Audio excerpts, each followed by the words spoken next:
Friends, কেমন আছো তোমরা সবাই? আমাদের চ্যানেলে তোমাদের সকলকে জানাই স্বাগত। আজ আবারও হাজির হয়ে গেছি একটা রেসিপি নিয়ে, কেএফসি স্টাইলের চিকেন পকোড়া। আজ সানডে, তাই বরকে আবদার করলাম, তুমি কি আমাকে আজ একটু চিকেন পকোড়া খাওয়াতে পারো?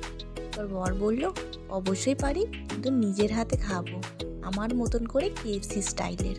তো খুব খুশিই হলাম। তো রবিবারে তো চিকেন আসে, তো সেখান থেকে নিয়ে একটু সলিড পিস নিয়ে 2 চামচ টক দই, 1 চামচ গুঁড়ো লঙ্কা, পরিমাণ মতো লবণ আর 2-4 ফোঁটা কিন্তু এখানে লেবুর রস দিয়ে দিয়েছি। বেশি এখানে লেবুর রস অ্যাড করব না, কারণ এখানে যেহেতু টক দই দেওয়া আছে, এখানে বেশি যদি দিয়ে ফেলি তাহলে টক জিনিস হয়ে যাবে টক, তো তাই বেশি দিইনি। এরপরে ভালো করে ম্যারিনেট মেখে নিয়ে এখানে দিয়ে দিয়েছি 1 চামচ ম্যাগি মশলা। আর এই ম্যাগি মশলাটার জন্য এই চিকেন পকোড়াটা খেতে আরও টেস্টি হয়ে ওঠে। তো অবশ্যই কিন্তু বন্ধুরা, এখানে কিন্তু তোমরা ম্যাগি মশলাটা অবশ্যই দেবে, এবং এখানে অল্প পরিমাণ রসুন এবং আদা বাটা দিয়ে ভালো করে আবারও মেখে নিয়েছি। এরপরে আমরা কিন্তু আধা ঘন্টা এখানে রেখে দেবো ম্যারিনেশন। এরপরে একটা প্লেটে 1 বাটি ময়দা এখানে নিয়েছি। আপনারা কিন্তু চাইলে কর্নফ্লাওয়ারও ব্যবহার করতে পারেন। তো এখানে আমি পরিমাণ মতো লবণ এবং পরিমাণ মতন 1 চামচ গুঁড়ো লঙ্কা দিয়েছি, এবং 1 চামচ ম্যাগি মশলা এখানেও আবার ব্যবহার করেছি, দিয়ে ভালো করে আমরা মিক্সড করে নেব ময়দাটা। তো এরপরে দেখো যে আমরা চিকেনটা ম্যারিনেট করতে দিয়েছিলাম, এই চিকেনের পিসগুলো কিন্তু আমরা এই ময়দার সাথে আমরা ভালো করে কিন্তু কোট করে নেব একটা একটা করে। তো বন্ধুরা, কারা কারা এই চিকেন পকোড়া খেয়েছো কেএফসি স্টাইলের বা কেএফসিতে গিয়ে, অবশ্যই কিন্তু আমাকে কমেন্ট করে জানিও।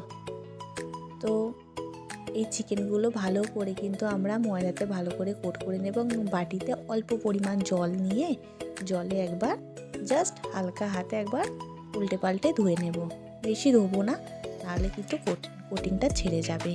এরপরে আবারও জল ঝরিয়ে কিন্তু আমরা ময়দাতে ভালো করে আবার মেখে নেবার পরে ভালো করে হাত দিয়ে ঝেড়ে নেব, বাকি যে ময়দাটা গায়ে লেগে থাকে সেইটা কিন্তু ঝরে যাবে।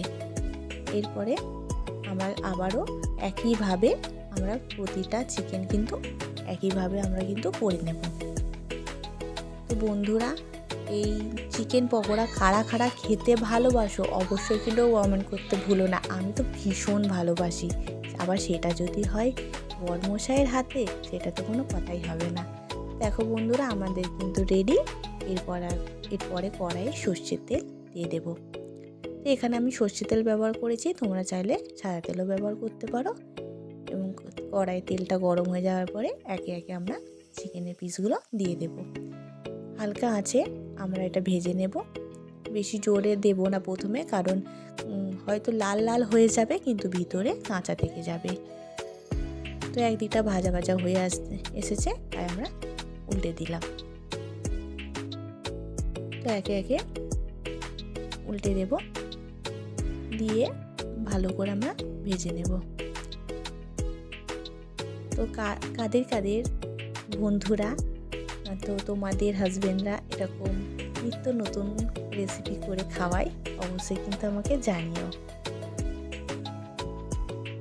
তো দেখো, আমরা কিন্তু ভালো করে ভেজে নেব।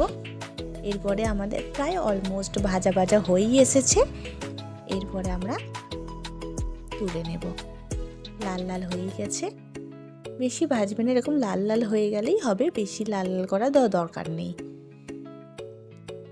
আমাদের কিন্তু রেডি কেএফসি স্টাইলে চিকেন পকোড়া।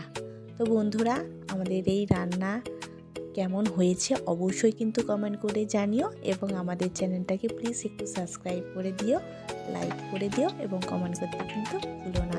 প্লিজ তোমরা একটু আমাদের পাশে থেকো, তাহলেই আমরা কিন্তু এগিয়ে যেতে পারবো।